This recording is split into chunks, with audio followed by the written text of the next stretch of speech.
Hi, friends. Welcome back. We are your hosts for another episode of Dying Out Loud. I'm your magical life midwife, Angie Cat, and who is joining me today? I'm your divine death doula, Laura Shaw. That's right, my bestie. Yay. So today, we decided we're going to revisit grief, but we're going to revisit grief and laughter. Because apparently, this is two reasons why I want to go over this. One is laughter apparently is a very natural expression during the grieving process that I don't think we really value. And because of that, I'd like for us to value it, because I think if we could get to a place where, not to say it's not going to hurt, but if we can really embrace this reverence, I think it can help shape our view of death and dying as well as living. What do you Right. think Yes. about that? Yep. Love it. So, to start us off, we're going to laugh a little bit. So, before we get started, I do want to let people know that if you are not in a space where you want to laugh, this might not be the podcast for you right now. And we respect that. Absolutely. We want to create space for you to do your grieving, but we are going to laugh a little bit. We're going to tell some very funny stories. At least they're funny to us. And it's going to start off with this poem by, what's her name? Hold on a second. I got to try and find her name. Technology is awesome. I know. I'm not sure what her name is. I think it's Danusha Lamaris. I think that's her name. I will find that in a minute. But at any rate, this particular poem does illustrate suicide. So I just want to put out a trigger warning Yep. for those. So, okay, so this is a poem she posted or from her book called Dressing for the Burial. No one wants to talk about the hilarity after death.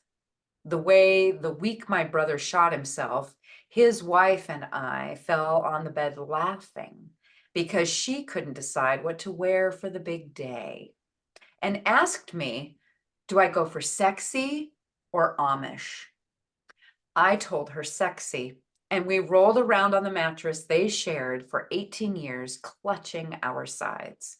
Meanwhile, he lay in a narrow refrigerated drawer, soft brown curls springing from his scalp, framing his handsome face. This was back when he still had a face and we were going to get to see it. Hold up the black skirt again, I said. She said, which one? And then I said, you look so mafia chic. And I said, and she said, thank you. And it went on until we both got tired and our ribs hurt. And now I don't even remember what we wore, only that we both looked fabulous, weeping over that open hole in the ground. And I just loved this because we forget that there's a lot of different variations of grief, right? And that actually no response and laughter can be a part of this whole grieving process. It does not have to be this somber. I mean, it is often, but it does not have to, there's no rules around it, right? Like Right. as a death doula, you've probably seen some of that, yes? Yes. Yep. Yeah. Mhm. Well, and something to remember in all events in life. So if you've ever been to a wedding where someone gets the giggles, we always called it the church giggles, but where they Yes, literally just can't keep their shit together and they're just laughing all the way through it. yes. Um, it's a nervous Mhm. or an anxiety response sometimes. Mhm. And also sometimes you're not ready. I love that this particular poem is by a woman who lost her brother Mhm. to an act of self-harm. In that it shines a light on the fact that she was still able to find the absurdity in something so trivial as to deciding what to Right. wear. Um, Right. yeah, Right. yeah. I can imagine this conversation like, oh my God, what I don't what do I how do I wear? How do I behave? Yeah. And Oh, So I did the I same thing for my friend's, for my friend, my dear friend who passed his daughter. Um, I actually felt stupid about doing it, but I'm messaging her. I'm like, okay, we're having a celebration of life. What's the dress code?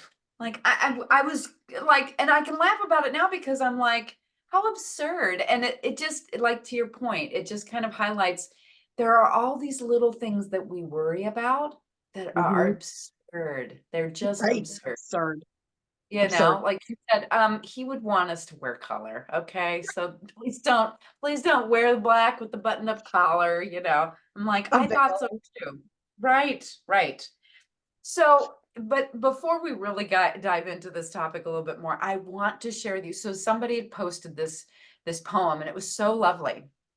And thank goodness I had the wherewithal to read the comments Mm, section on this poem because the stories that people are sharing about laughter in their grief is unbelievably hilarious. People were sharing their stories, and it just alludes to the fact that it's very common and it's universal. So here's one of my favorite stories. My sister and I left our mom alone for a few minutes at our dad's open casket shortly before the family and friends were invited into the reception room at the funeral home. Upon returning to our mother's side, my sister and I were horrified to find that she had applied some of her lipstick to dad's lips as she felt that he looked, quote, unnaturally pale. My sister and I almost fainted from laughing. We managed to pull ourselves together, call the funeral director for a last minute natural touch up, and ensure that dad did not look like a drag queen before that coffin lid was closed. It still cracks me up to this day. I First of all, let the world know that if you are prone to the giggles at any type of event like this, you should not sit next to me because I'm only going to make it worse. I'm me only going to too. make it worse. Mhm. Yeah. Yeah. Here's another story that I love. My dad was a prominent business executive, so when he passed away about 30 years ago, there were a lot of people at the viewing, as well as a lot of huge floral arrangements. My brother called me over to look at one rather small plant on a table. It was a pretty little plant with a blue bow and a small plastic sign saying, "It's a boy." Hearts must have gotten mixed up on on the delivery van, so they delivered a maternity arrangement uh, to the funeral home. The scary part is thinking about what they delivered to the maternity ward. Yes, yes. Yeah, uh, Oh, there's some more. Let me see here. When my husband's aunt died, my father-in-law, her brother, was tasked with picking up cookies from the local bakery. It was October, so we all had a good laugh when he returned with the only cutouts they had available, a dozen ghosts. Yeah. Um, there's a couple more. Let's see here. There's a couple more that were really funny. Oh, this one. My family always has open caskets, which I hate, but it's a Southern cultural thing, so I just deal with it. Well, at our private family viewing for my grandfather, which is before the public viewing, when the whole community can come stare at the body in the casket, my aunt decided she didn't like how the mortician had applied makeup to his face and so asked for some of it to be toned down. As they wheeled my grandfather's body back to try again to please my aunt, my sister looked at me and whispered, "Did Auntie really just send Pa back like an overcooked steak?" yes. Yes, she did. Oh my God. Uh, when my dad died of alcoholism, the doctor asked my mom if she would donate his body to science. And she said, "Are you sure? Wouldn't it be better to go to AA or something?" Oops. Mm, When my best friend passed away, her sister played Achy Breaky Heart at her funeral because it was an inside joke. Um, that's beautiful. I know there was one more that I wanted to read. Actually, there's probably more than that, but um, let's see here. a lot of people just saying, there's no one right way to Right. grieve. No right way. There is no one right way. I Right. definitely am encouraging the giggles. So Yeah. I will share with you after this is done, and you can add it to the comments if you'd like. I Yeah. have picked my obituary photographs. Oh, you have. I have.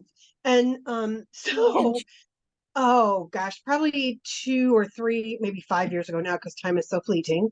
I newly discovered Snapchat, oh and God. filters are amazing. So Yes. I'm at work, and I send a Snapchat out to my family, and I have this bushy mustache, and I have a baseball cap on, and I'm not kidding you when I tell you I look just like my dad. And so I Oh, send it out to everyone. I'm like, how come I look so much like Grandpa Dotson? yeah. To which they're like, oh my God, you do. I'm like, yep, that's it. That's the one. So it's just me with a bushy mustache and a fake baseball cap on, where I look like I'm my dad.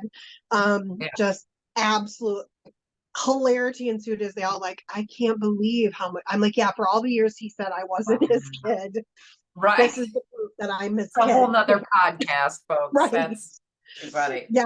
Oh my That God. that's the one. That's the one I'm choosing. I've Yeah. chosen.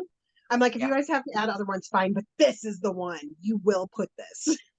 So You've now given me the idea to pick my own. I think that's fantastic. yes. Like, why not pick something that's not just, traditional, Let me get a headshots, glamour but shot quick, right? yes, I mean, I like, do have some glamour shots from like 1995 that I could right. pull out, because they would also bring hilarity, I'm Well, sure. sure. Yeah, well, sure. I did the same thing. But I love that idea because what it shows is how we lived. How we Right. live. And that's what all of these stories are. Like, Mhm. here's one. After my mom died and my sister and I were sitting in the room with her body waiting for the funeral home, we started listening and singing loudly to the songs she liked when we were kids, like Air Supply, Heart, Michael Bolton.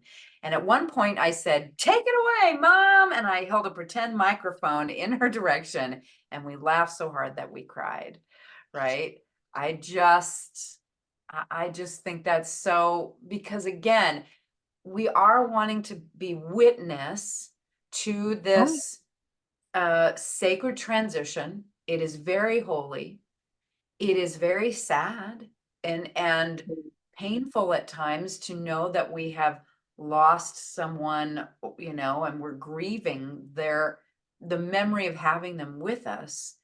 And what can coexist with that is this rejuvenation, or this rejuvenating laughter and joy about the life that was lived, and the life Right. that we continue to carry on and live after knowing this person, right? Because Right. none of us are getting out of this alive, period. None of us. None of I'm gonna us. I'm gonna share with you a personal story. So some of you may know, but most of you probably not. My grandmother, who died at 89, she lived a very colorful life. She had been to prison. She Oh, had been married 3 times. She had been divorced. One of her husbands, my grandfather, was biracial. So she really broke some rules in her broke lifetime, some which may barriers. explain some of me. But her both of so we don't count the first husband because he was quite abusive, but my grandfather and then the grandfather I grew up with, so my step grandfather, had both predeceased her. So when she died, I very vividly remember that I think I think it was the day of the funeral, but suddenly there was just actually no, it was at the nursing home where she passed, and I was with her, and then my aunt and my mother came, and we were all there, and when we walked outside, this giant crack of thunder. And I just remember my mom, without skipping a beat, says, "Well, I think she just got there," meaning that she wasn't sure what was going to happen when the two of them, and there Right? she was, because they had been friends. And Oh, yeah, that's and so my funny. grandfather was always jealous and accusing her of cheating on him with other people, including this man, which she did not. But yeah, so Right. that was the moment. It's like, Uh, oh, you might be right. That might have been it. That was the moment that I grandma got love there. that.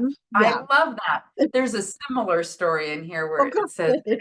this woman says, when my dad died in a hospital room after removal from life support, the nurse announced he's gone. And then a few seconds later, his heart started beating again. My mom said, without missing a beat, he must have run into my mother. Oh, isn't that hysterical? And the second time the nurse said his heart stopped, it was a bit different feeling, but she said it was a little lighter then. It's like, okay, Oh, now he's transitioned. Yeah. Yeah. He made his way across, got past that initial fear. I love that because and again, it sort of speaks to, we talk a lot about how people find joy when their loved one shows up as a bird or a cardinal or a right. butterfly or some other sign that they've made it across, but that we don't want it to, we don't want to forget that there's laughter and joy, because when we do that, then we have, in my opinion, I believe that we now have reduced their entire life to this one moment, which Right. is, gosh, they're not there. Isn't it so Hmm. sad? I don't know how I'm going to live without them.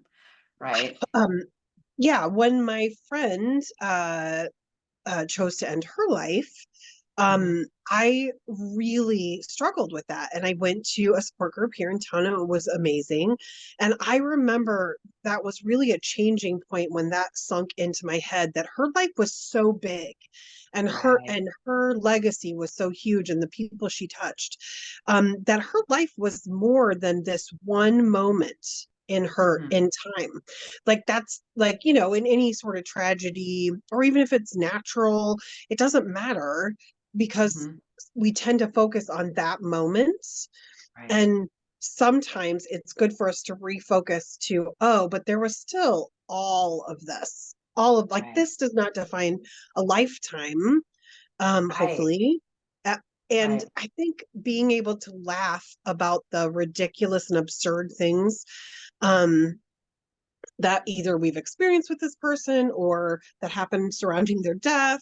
Um, Right. I think that it's one of those moments where it's like a big sigh. Like, okay, Yes. It's a release. yes, It's a yeah.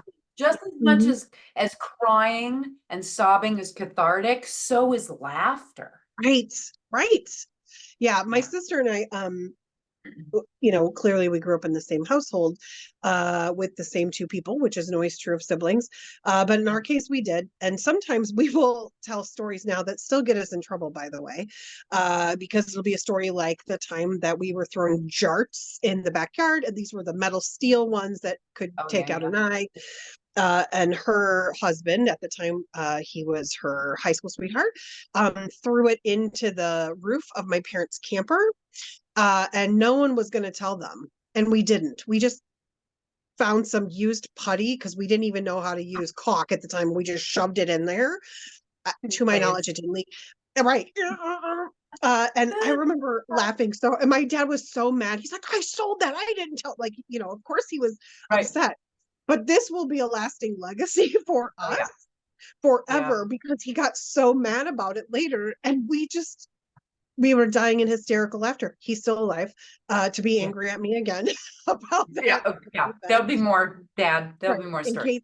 case he's forgotten again. Yeah.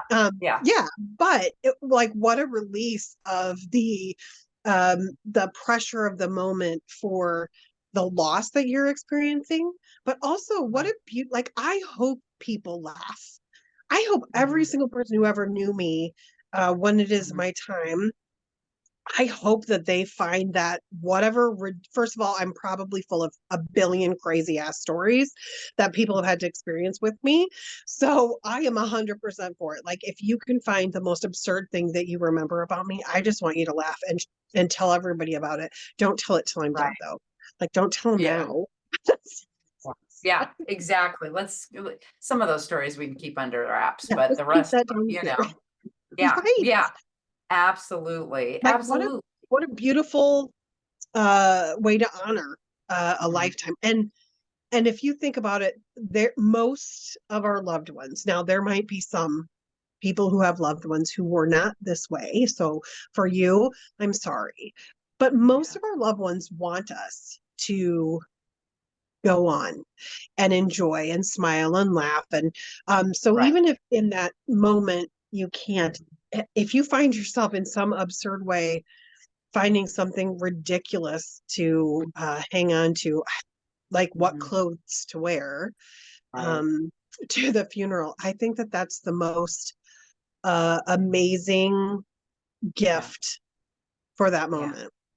Right, exactly. Yeah, and I think what's interesting too is that, where I find can be helpful. And again, everybody's going to explore their own grief in a Right, different way.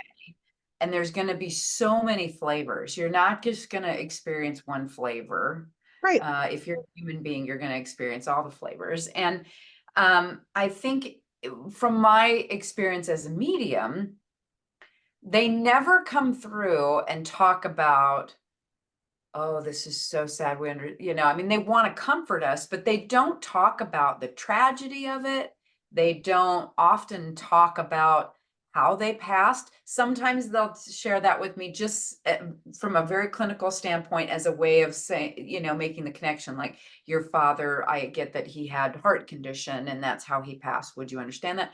And that's it. We're not spending a great deal of time on whether they, suffered a lot, because even if they emotionally suffered or physically suffered, like, we know, and we've heard stories of people who maybe this was a really challenging relationship for you, or they were really difficult people. They were, the old saying is true, hurt people, right? And so their fears, their anger, their bitterness is from their own pain, unfortunately, that's been lodged in their own body. But once they move on, that's immense healing for them. And they want to come back and tell everybody, one, the healing is there.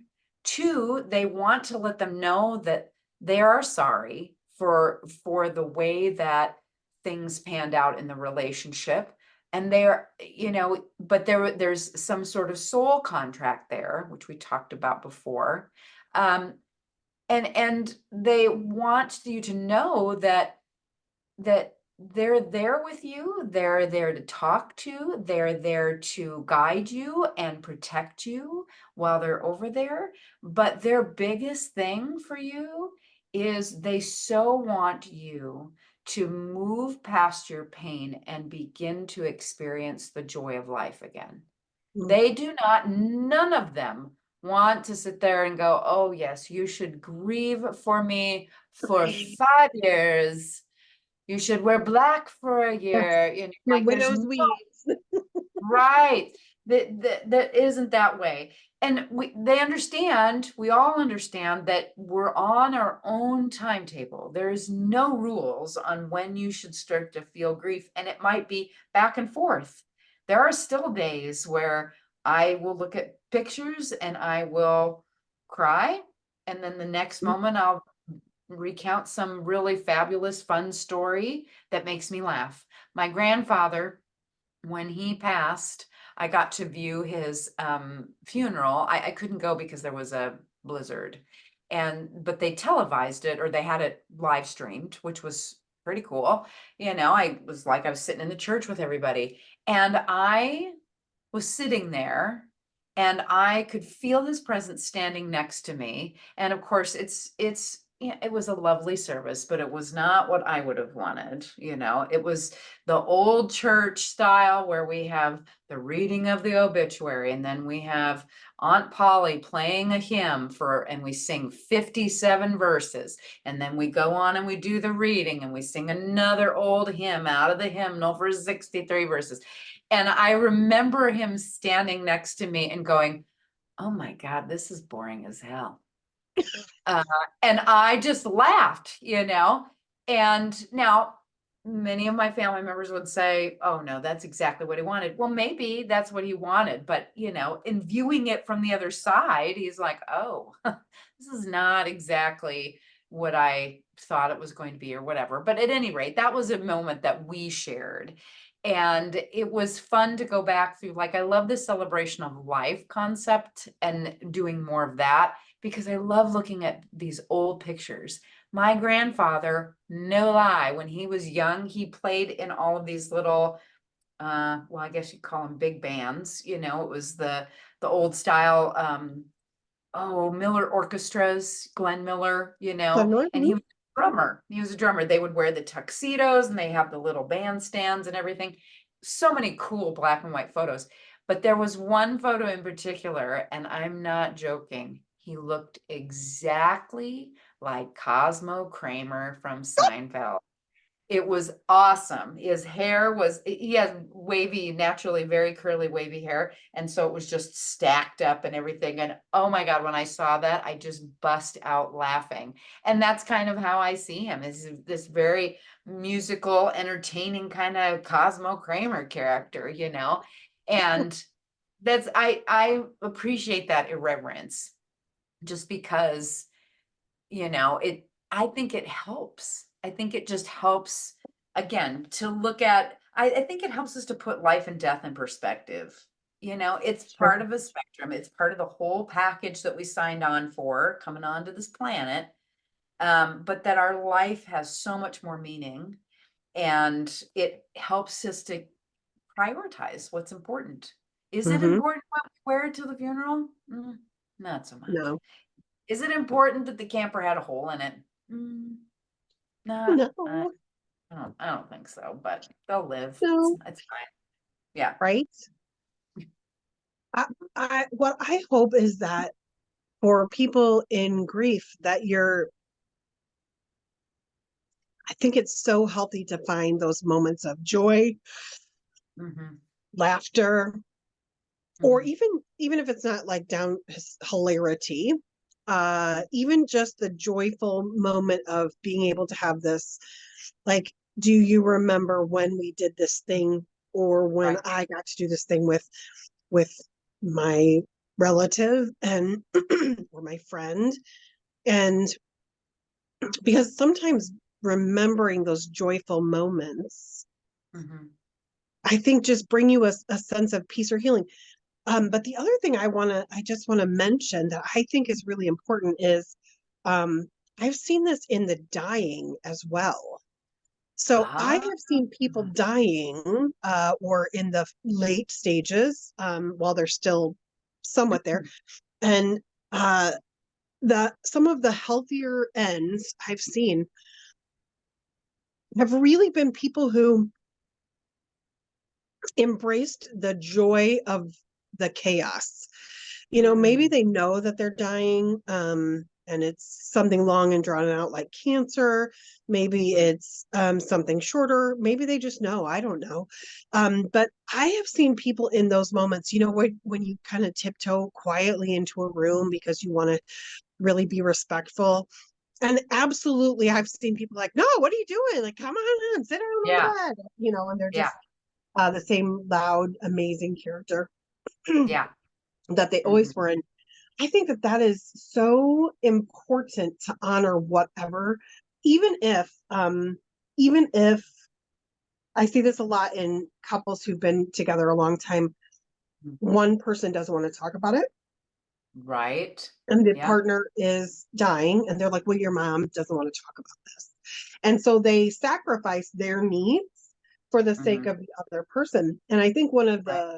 one of the roles that I really appreciate about death doulas and people in the dying space, even if it's hospice, or is sometimes being able to give the person dying their Hmm. space to joke about it, or to laugh about it, or to Right. however they need to meet it, Right. which might not be the way everyone else needs to meet it. And I think there's something really quite beautiful in that. Hmm. Hmm. People at their end times where they get as much joy out of Mhm. the end as they did maybe in their life, or maybe they didn't get as much joy in their life, and that's why they're expressing it this way. There's kind of a Right. movement for people to create their own, like, it's getting more popular for people to have a celebration before they're Mhm. dead. Yeah. And I'm going to host this party, and this is when all my Right. friends get to come, and people who I haven't seen in 25 years, and you get to Right. come, and we get to talk and whatever. And Mhm. I think when that was first described to me, I really it challenged my whole view. Mhm. And then, um, as I got further into this space, it's like, oh, how beautiful is that? If the likely last time that I Mhm. see somebody is this Mhm. beautiful, I got to say the things, or we got to laugh, or we got to have a toast, or whatever it is. Um, I can honor that some people in that space will not be comfortable, Sure. because I've definitely been there too, where someone's dying and I just couldn't do it. That has Yeah. definitely happened in my life, before I kind of came to this space, Mhm. where I missed out on the person Mhm. dying because I couldn't Yeah. understand it. It challenged me in a way that I wasn't prepared to challenge it. Yeah. And now I think, oh, what a missed opportunity for a Yeah. joy, and a piece of something. But I think that it's as important for the person dying to be Mhm. able to find joy and laughter Right. and happy moments, even if not every second of their end is that way. Right. Right. But I think that that's a beautiful gift that you can give them too. Well, yeah, and I want to point out too, kind of along those same lines. I think this is as true in death as it is when we're living, is that our words are powerful, and we can validate the experience with the story that we tell about it, right? I can sit there and tell you that when my cat passed, I was an absolute despondent wreck. Yeah. I was so bereft. And the idea of telling stories about his beautiful life at that time, no. Oh no. I want to tell you all of the story about how he passed and how awful it was. And there's validity in that. Absolutely. And we can add to that story. But if I continue to tell the story that this is the story about his death, I don't talk at all about his life, how he impacted my life. I just talk about how awful it was that he's gone. I think it sort of it hampers our ability to heal, Right. right? When we look at, so if somebody that you love is has passed and you're really grieving that, you can absolutely tell that story, but don't deny, allow yourself the space to tell stories as you continue to heal. Do explore what are some of those stories about that made you laugh, that brought you joy about their life, that Yeah. what were some of the surprising things about the active part of dying that you found graceful or beautiful? Because in the telling of that story, you're programming your brain to see things differently. If you Yes. tell the same story over and over again, that's all you see. It's no Right. different when we're living, right? Something challenging happens to us. I'm guilty of this. A really challenging breakup or a relationship or a really challenging situation with an employer or whatever. The more I tell that story, I I just do not allow myself to heal from that. So let yourself tell the story, but then give yourself the space to be able to look at it from all these different angles, because you'll start to see more. You'll start to see things differently. You can start, how often do we talk about our challenges and go, you know, when it happened, I was here and this is the story I told. But then I learned from that, and this is Right. what I learned, and this is what the story is now. And it's a little bit different than that other story. The same can be for us when it comes to death and dying. Allow yourself to tell the story, but don't let that be the only story. Right, Don't. right. Don't let that be the only narrative that you have. Um, Yes. so what you're talking about from my college days, is this idea of positive psychology. Oh, Uh, yeah. oh, uh, Yeah. Positive um, reframing. right. Yeah, it's this beautiful idea. There's a really great YouTube, and I always forget the psychologist's name. And so forgive me, but if you just Google Amy the Unicorn, you're going to get it. And it's a great story about Mhm. how the unicorn, and it's so hilarious. He definitely convinced his sister who broke her arm not to cry. So it's a Amy, Amy the unicorn. It's his sister who's an I'm adult now. writing it She's down. fine. Spoiler alert. Okay. But it's so good. And it's the Yeah. idea that sometimes if all we feed our brain is this really sad narrative, and please feel your grief. Don't Yes. like when my friend passed, I for Gracie and I have talked about this now because it's been years.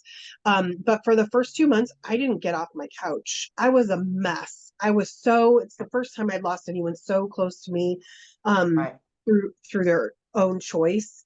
Right. And it was just a grief like nothing else. I feel like I failed her. I like went through all these things. I Right. couldn't even talk Right. about it. Yeah, I couldn't talk about it for years. Yeah. And it was so devastating to me. And I'd go, to support groups and whatever, and still I couldn't talk about it there for a very long time. And the disservice at the time, that's what I needed to get through. Yes. And Yes. then the beautiful part is that eventually I was able to start talking about it. And then I was Yeah. able to talk about her and Mm-hmm. my experience with her and my Right. and her life and her Mhm. family and her, like, this amazing thing happened Mhm. where Jennifer is back to being Jennifer. And there was this really tragic ending to that piece of her story. But the story itself is so much bigger than that moment. Yes. So absolutely you get to grieve and you get to be devastated. Like, I don't remember the funeral. I don't know how anybody does because I just Yeah. wept Right. through it. I was a mess. Someone drove me Yeah. there and drove me home. I couldn't function. But I have definitely found the joy and the laughter Mhm. since. And it was those little pieces of laughter, I think, that just kept me like slowly Right. working towards a healing. So Yeah. absolutely feel the Yeah. grief and be sad. And but also don't judge yourself too harshly. If Right. Because you can't, I have to assume that if you're grieving someone terribly, there has to be some redeeming memory or joy. Oh, of Um, course. Yeah. I Well, hope for or you. there's some processing of whatever was in that Right. relationship. I mean, what we're talking about positive reframing when you're ready. We are not talking about spiritual bypassing. That is a R- very different thing. We are Yes. not saying, oh my gosh, in your grief and in your pain, slap a happy sticker on it, happy face sticker on it, and it will be fine. Right. No, it's just we're saying give yourself the space to let the story unfold in Mm, all of its facets and yeah. allow yourself to remember all of these other nuances, the person, their life, the Hmm. way that they made you laugh, the way that they, and if that's not the relationship you had with them, can you tell the story or find some meaning out of it, right? Right. Because I guarantee that there will be something that you can find. Hmm. That's my hope anyway. So I'm going to make this sound very trivial for a moment. So we take in broken animals here. Yes. That's what we do. We end up with lots of animals that come to live with us because they have no other place to go and they require lots of medications.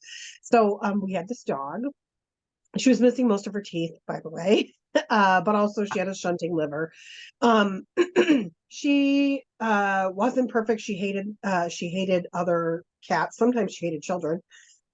She was tiny. She was like 7 pounds, and she would act like she was much older. Uh, Right. but she was such a funny thing, and now like it was very tragic when she died. She hadn't lived with us all that long, a few years, I think maybe 5. But it's so funny. Like now I can tell the story. At the time, it was just like, I just felt awful. Right. And now I can tell these funny stories about some of her behaviors that were the most absurd behaviors of a dog. Um, Yeah. but also, I'd put her in a tutu sometimes, and I dressed her as a ladybug and made her walk Of around the course you, neighborhood with them. So yes, of course, poor of Molly. course. Yeah, so it's one of those things where I try to find the same thing about the people in my life who pass. Um, Maybe not all the memories are good, but definitely part of my healing is finding the absolute joy and laughter around the experiences I had with them, or like you said, the lessons that I learned um, with them, or because of them, or through them. And I think there's great healing and growth in that, um, Mhm. Mhm. including if it has to be about a pair of shoes, or what Right. color of skirt you're wearing to the funeral, whatever it is that gets you through those moments and allows you to feel that. But never should you feel guilty about however your grief.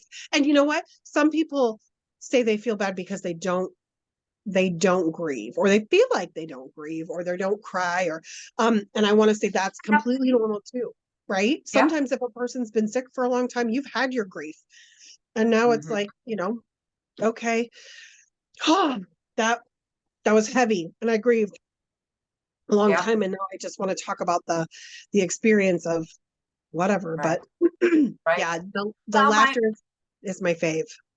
yeah, it is my fave too, because it just gives that lightness. I mean, my aunt had passed away. She had struggled with lung cancer Mm, for quite some time, and she was 80 when she passed, but she lived far away, and our family, because of the distance, we didn't make as much time to visit that side of the family, and so there wasn't a close relationship. And so I found myself not, I was sad, but I was not grieving the way I did with my grandfather, who I did spend nearly every holiday with. And there is that tinge of guilt, but you know what? That it is what it is, whatever you feel. I could still find in her photographs, I could have this reverence for her life. Um, but it is interesting. I mean, this might be a whole nother thing, but going back to the story situation, it's fascinating to me, and not to invalidate other people's stories, but when there have been other people in our family that have passed, it is interesting to me how quickly and how readily people will bring up stories of this person causing them pain from yeah. over 50, 60 years ago. Mhm. And I have no doubt that that was painful, especially at that time, and that left a scar. But in my mind, I think how sad that between that point when you were 20 and the time that you are now 50 years later and this person has passed, you have nothing else, nothing, no other stories to tell. Right, And it so, stopped right here. right, it just, that's it. And I know that that's not the case. I mean, certainly, again, part of the grief process is sometimes there's a hairball you've got to cough up about, oh my gosh, do you remember, blah, blah, blah, in order to make way for, the rest of it, and eventually once that healing continues, then you can start to have some of those stories that come up. But again, it part of that is on what do we want to remember, and what stories do we want to tell, because it's not the story doesn't necessarily benefit them, they're gone. It doesn't matter whether you tell the negative story or the positive story. It really doesn't. The stories are for you, Mm, right? And so yeah. how do stories, whether they're funny or sad or joyful or hurtful, how do each of those stories Mm, heal you? right. How do they heal you? I, I one of the things that I find really joyful and sometimes makes me giggle at funerals. So sorry. I don't go to many funerals for this reason, probably. Um, sometimes, Out loud. sometimes you will learn something about a person during a funeral that you're just like, what? Are what? What? Like that? Yeah. This doesn't seem, are we, can I just look at that coffin again? Is this the right, am I at the wrong funeral? I've definitely been at a funeral where it's just like, I don't think we're talking about the same person because someone will have such a different experience, Yes. which is kind of the joy of funerals, for sure. But someone Right. will get up and talk about how this person was such a faithful and devout Christian, and I'm just thinking, are you kidding? That was not my experience, or whatever. Right. Right. And sometimes I think we learn about people through the lens of other people that they had People. relationships with uh in their lifetime, and sometimes that's good and sometimes it's less good. So keep that in mind. Right. But so I think it's exciting because I think all the crazy complicated things that make human beings are just delightful. Multifaceted, right?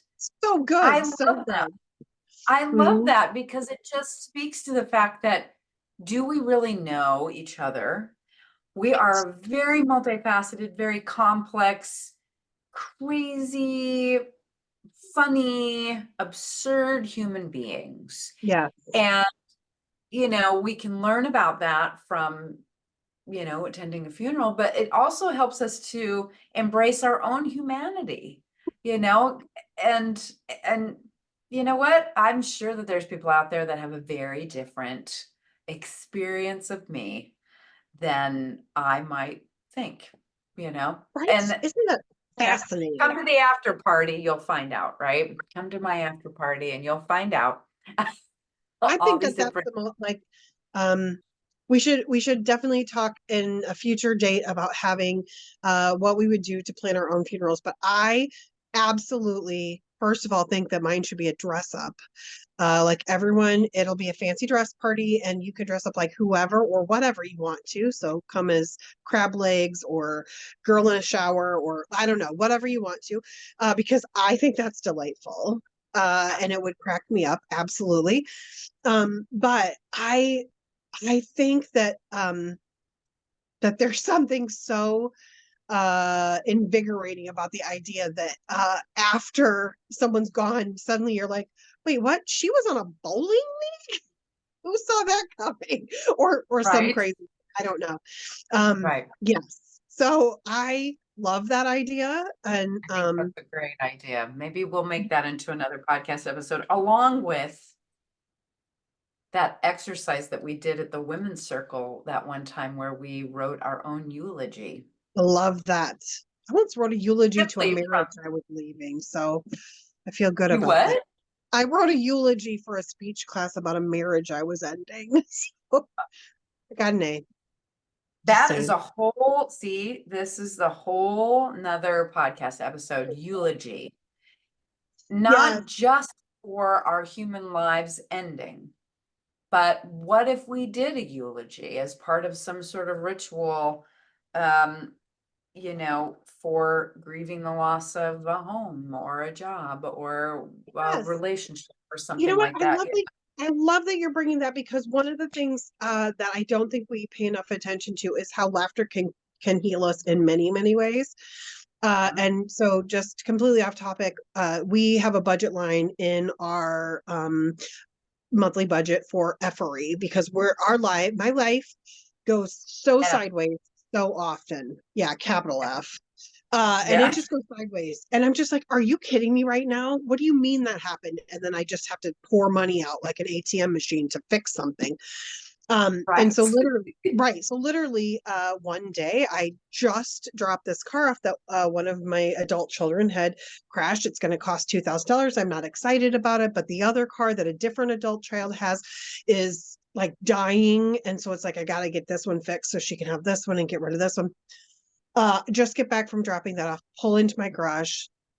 Car's not going to fit on that side. I back up. I rip the side mirror off the car. I don't want to talk about it. And then I just sat in the the vehicle and literally my cohort, she starts laughing psychotically. And I'm just like, I can't deal with the amount of crazy shit happening. And she is just dying up like hysterical laughter. And we're just like, well, that Yeah, it's fine. We fixed it. I don't know. I know how to change a side mirror like nobody's business. I've done 3 now. right. So right, like 100% it was fine. But literally dropped a car off to spend $2,000 to get it fixed and ripped a mirror off the other car while I was parking We'll it. be telling this story as part of Laura's eulogy when she goes. The fact that she is a sidecar mechanic Right. and has a Mm, rash of bad luck when it comes to automobiles. But yes, how funny. I mean, it helps us, laughter can help us to offload some emotion, yeah. and it can help us to process it. It can help us to see it in a different perspective. There are some funny eulogies out there that Yes. I've read that like they'll have them in the paper or whatever. And of course they go viral. They're hilarious. Yes. And Right. if that's not your thing, that's okay, totally. But the point is that we can, there's a lot of different ways to look at our Yes. lives, how we live them, our deaths, Yep. and how we choose to continue to tell the story. Look at those, it informs the way we live. That's how we evolve, in my Yeah. opinion. To my Yep. opinion, but our evolution is that we're able to see things from more than one side, that we can tell a different story about it, tell a story of healing about it, Right. right? You could have sat there and let yourself have been tell the story, and I've caught myself doing this, right? Where something happens to me, and actually, I use humor a lot. Like something like that will happen to me, like, oh, I just took a giant chunk out of the side mirror of my car. In the moment, I am hot about it, absolutely hot about it.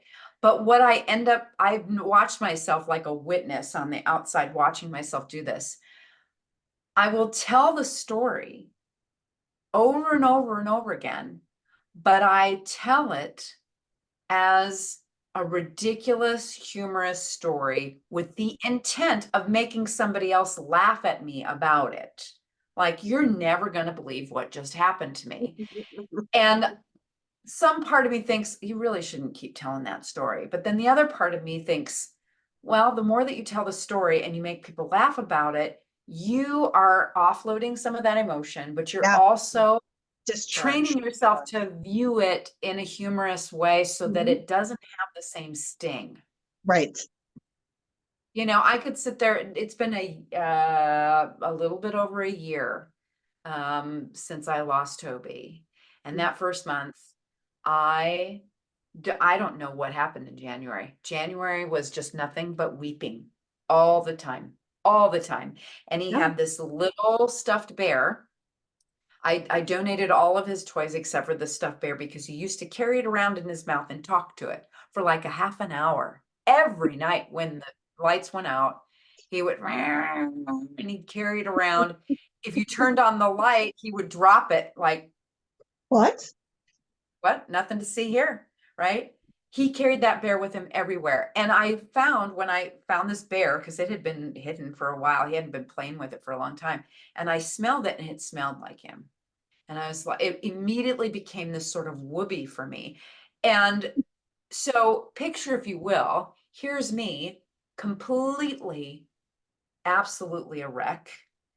and I am walking around the house with this little tiny bear, and I'm holding on to it like my whoopee. And on occasion, when I'm needing some comfort, I take a hit. And I would tell people this, and they were trying so hard not to laugh. I'm like, no, laugh. It's funny. It's funny.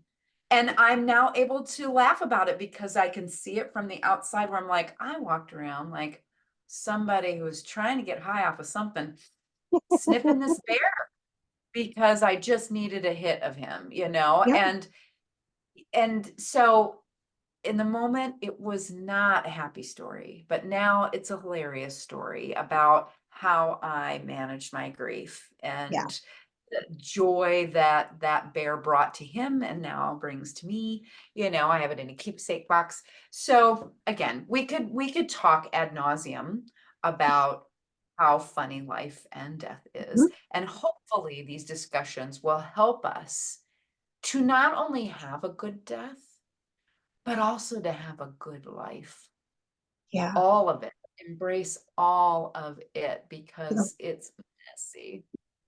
It's messy. Yep. So, with that in mind, folks, we're going to let you go. And I invite you to, laugh a little, find a little bit of moment of laughter, and see if that doesn't help you feel a little bit better. We honor Yeah. all of you who are grieving, and we hope that you can find some moments of some glimmer in that, because life is sad and funny all at the same Yes. time. And So, wonderful and lovely and exciting and and lovely and beautiful. And we love all of you. I love you, Laura. And we will and see you. you next time on another episode of Oh for Dying Out Loud. So thank you all. Have a great rest of your week. Bye, friends.